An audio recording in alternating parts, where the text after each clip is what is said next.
ఆది సీనన్న గారు నా చాలా మంచి మిత్రుడు అధ్యక్ష, చాలా పాత మిత్రుడు అధ్యక్ష. కానీ దాదాపు మా ఇద్దరు సోపతి ఆల్మోస్ట్ ఒక 15 ఏళ్ల నుంచి మా ఇద్దరు చాలా దగ్గర మిత్రులం అధ్యక్ష. తనని నేను చాలా గౌరవిస్తాను అధ్యక్ష. నేను ఎప్పుడన్నా వేములవాడకు పోయినా కూడా నా దర్శనం కూడా తనే అరేంజ్ చేస్తాడు అధ్యక్ష. కానీ నాకు ఆది శ్రీనివాస్ గారు మాట్లాడుతూ ఉంటే చాలా సంతోషం అనిపిస్తూ ఉంది. కానీ సీనన్న, నేను చెప్పేది నా గొంతు కాదు, ఇది కిందల రైతుల గొంతు మాత్రమే నేను చెప్పదలుచుకుంటున్నా. నేను మిమ్మల్ని విమర్శిస్తలేను, నేను మీకు ఏం చెప్తలేను, నేను కేవలం మీకు సూచన మాత్రమే ఇస్తా ఉన్నాను. మీరు తప్పకుండా ఇవన్నీ చేస్తే రేపు మీకే భవిష్యత్తులో మంచుకుంటుందని చెప్తున్నా తప్పితే, లేకపోతే మీరే ఇబ్బంది పడతారు. నేను అట్లాంటిది కానీ నేను రాజకీయం ఎట్లా చేస్తలేనని చెప్పి ఈ సందర్భంగా మీకు కూడా తెలియజేస్తున్నా. మళ్ళీ తర్వాత నేను సీతక్క గారిని కూడా నేను ఏమనలే అధ్యక్ష. సీతక్క గారే నన్ను అన్నారు నేను హైదరాబాద్లో ఉంటున్నాను అన్నారు. కానీ తను ములుగుపోతలేరు, అప్పుడు బాగా తిరిగి ఇప్పుడు తిరుగుతలేరు అనేది నేను అన్నా.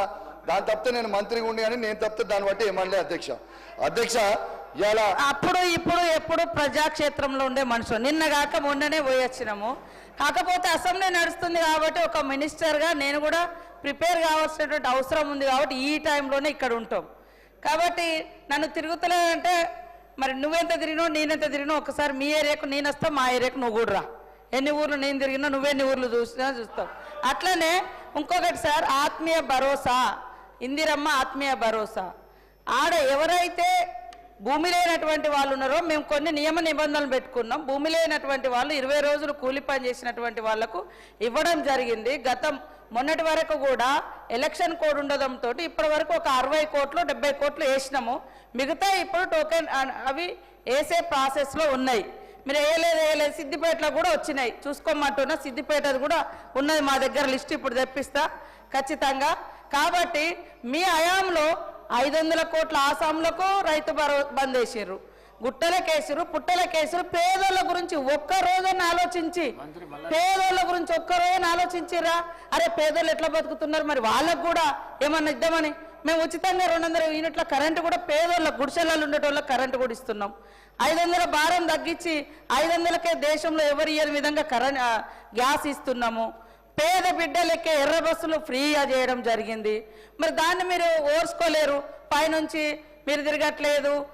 మీరు నీకు నాకు నీ లైఫ్ స్టైల్కు నా లైఫ్ స్టైల్కు చాలా తేడా తమ్ముడు. కాబట్టి వాస్తవాలు తెలుసుకొని మాట్లాడాలని కోరుతాను.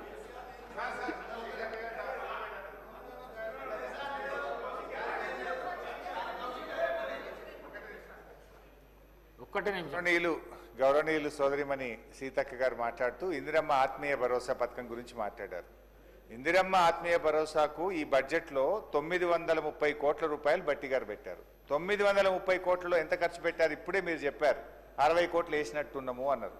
పెట్టింది 930, ఇచ్చింది 60 కోట్లు. అంటే దాదాపు 870 కోట్ల రూపాయలు మీరు విడుదల చేయలేదు. Point number 1. పాయింట్ నెంబర్ 2, ఈ సంవత్సరం ఇందిరమ్మ ఆత్మీయ భరోసాలో ఎంత పెట్టారంటే కొత్త బడ్జెట్లో 600 కోట్లు పెట్టారు. అంటే దాదాపు 330 కోట్ల రూపాయలు ఇందిరమ్మ ఆత్మీయ భరోసాకు కోత పెట్టారు. అధ్యక్ష, ఈ రాష్ట్రంలో ఉపాధి హామీ కూలీలు 1,02,00,000 మంది ఉన్నారు. 1,00,00,000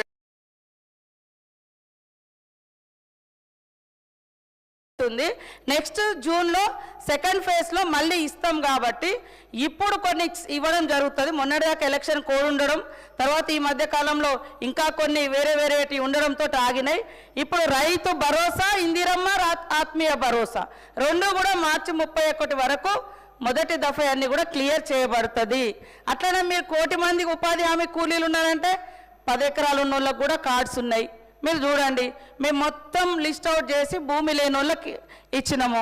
ఇంకొక డిమాండ్ కూడా ఉంది, ఎకరం ఉన్న వాళ్ళకు అరెకరం ఉన్న వాళ్ళకు కూడా ఇందులో చేర్చాలని. అది భవిష్యత్తులో పరిశీలించాల్సిన అవసరం ఉంటుంది కాబట్టి పరిశీలిస్తాం. కానీ 1 కోటి మంది ఉన్నారు. 1 కోటి మంది అంటే 1 కోటి మందిలో 50,000 ఎత్తుకునేటోళ్ళు ఉన్నారు, 1,00,000 ఎత్తుకునేటోళ్ళు కూడా ఉన్నారు. ఎందుకంటే ఇది ఉపాధి హామీ ఎండాకాలంలో మనం పని కల్పిస్తూ ఉంటాం కాబట్టి కొంతమంది ఎండాకాలంలో చాలామంది పనులకు కూడా పోతూ ఉంటారు. కానీ రైతు భరోసా ఎత్తుకుంటా ఉన్నారు. దాని దృష్ట్యా మేము అది అందులో ఉన్న వాళ్ళని ఇందులో పెట్టలేదు. ఏది ఇందిరమ్మ ఆత్మీయ భరోసాలో.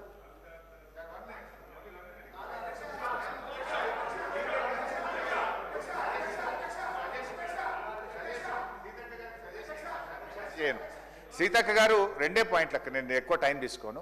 ఒకటి, మీరు రాళ్లకు గుట్టలకు ఇచ్చారని పదే పదే గౌరవ మంత్రి గారు చెప్పారు. నేనంటే రికవరీ చేయండి. ఒకవేళ అట్లా రాళ్లకు గుట్టలకు ఎవరికైనా ఇచ్చి ఉంటే ఆ వివరాలు బయట పెట్టండి. నంబర్ 1 రికవరీ చేయండి. నంబర్ 2 అధ్యక్ష, క్విక్లీ ఇందిరమ్మ ఆత్మీయ భరోసాలో మనము కూలీకి ఇచ్చేది 12,000. ముఖ్యంగా దళితులు, గిరిజనులు, బలహీన వర్గాల్లో ప్రభుత్వ భూములు పంచినప్పుడు తాతలకు పంచితే పిల్లలకు వచ్చే వరకు 10 గుంటలు ఉంది అధ్యక్ష. 10 గుంటలు ఉన్న వాళ్ళకు ఎంత వస్తుంది అధ్యక్ష? రైతు భరోసా 3,000 రూపాయలు వస్తుంది. 10 గుంటలు ఉన్న పుణ్యానికి ఇవాళ 12,000 రూపాయలు వాళ్ళు నష్టపోతుండ్రు కదా. అందువల్ల 10 గుంటలున్నా, అరెకరం ఉన్నా, 30 ఎకరం ఉన్నా వాళ్ళందరికీ కూడా ఎకరం లోపు ఉన్న వాళ్ళకి ఇందిరమ్మ ఆత్మీయ భరోసా ఇచ్చి నిజమైన పేదలకు, ఎస్సీ, ఎస్టీ, బీసీలకు న్యాయం చేయాలని మీ ద్వారా ప్రభుత్వాన్ని కోరుతున్నాను. కౌశిక్ రెడ్డి అధ్యక్ష, గౌరవనీయులు సీతక్క గారు నాకు అక్క లాంటి వారు, నాకు చాలా అభిమానం అధ్యక్ష. అయితే సీతక్క గారు ఇంతకుముందు అన్నారు అధ్యక్ష, హుజరాబాద్లో నువ్వు ఎంత తిరిగినావో వస్తావు రా అని. నేను ఆ సవాల్ని నేను స్వీకరిస్తున్నా అధ్యక్ష. తను ఎప్పుడు రమ్మంటే నేను హుజరాబాద్. కౌశిక్ రెడ్డి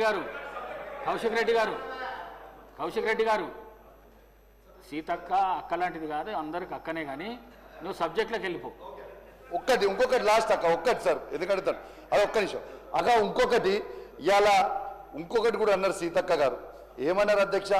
ఇవాళ కౌశిక్ రెడ్డి గారి లైఫ్ స్టైలు డిఫరెంట్, నా లైఫ్ స్టైల్ డిఫరెంట్ అని అన్నారు. ఎస్, కరెక్ట్ అధ్యక్ష, వారు చెప్పింది కరెక్ట్, నేను ఏకీభవిస్తున్నా. డాక్టర్ వైఎస్ రాజశేఖర్ రెడ్డి గారు ముఖ్యమంత్రిగా ఉంటున్న 5 ఎకరాల ఇళ్లలో తనుంటుర్రు, నేను చిన్న 500 గజాలలో నేనుంటున్నా అధ్యక్ష. ఎస్, తన స్టేచర్ నా స్టేచర్ ఒకటి కాదు అధ్యక్ష అని కూడా ఈ సందర్భంగా మీకు తెలియజేస్తా ఉన్నాను అధ్యక్ష. అధ్యక్ష, ఇప్పుడు పోతే అధ్యక్ష, ఇప్పుడు పోతే అరే అయిపోయింది అయినా ప్లీజ్ అధ్యక్ష. ఇవాళ ఒక్కసారి మీరు ఆలోచన చేస్తే ఇవాళ బీఆర్ఎస్ పాలన రైతులకి స్వర్ణయుగం, కాంగ్రెస్ పాలన రైతులకి సంక్షోభ యుగం అని చెప్పక తప్పదు అధ్యక్ష. ఎందుకంటే మీకు కొన్ని ఉదాహరణలతో చెప్తున్నా అధ్యక్ష, ఉట్టికి కూడా చెప్తలేను అధ్యక్ష. 2014, 2015లో 34,97,571 ఎకరాలకి వరి సాగు విస్తీర్ణం ఉంటే అధ్యక్ష, 2023-24లో 1,18,10,992 ఎకరాలకి విస్తీర్ణ పెరిగింది అని చెప్పక తప్పదు అధ్యక్ష. ఇప్పుడు అంటే 83,13,421 ఎకరాల పెరిగింది సాగు విస్తీర్ణాన్ని చెప్పక తప్పదు అధ్యక్ష.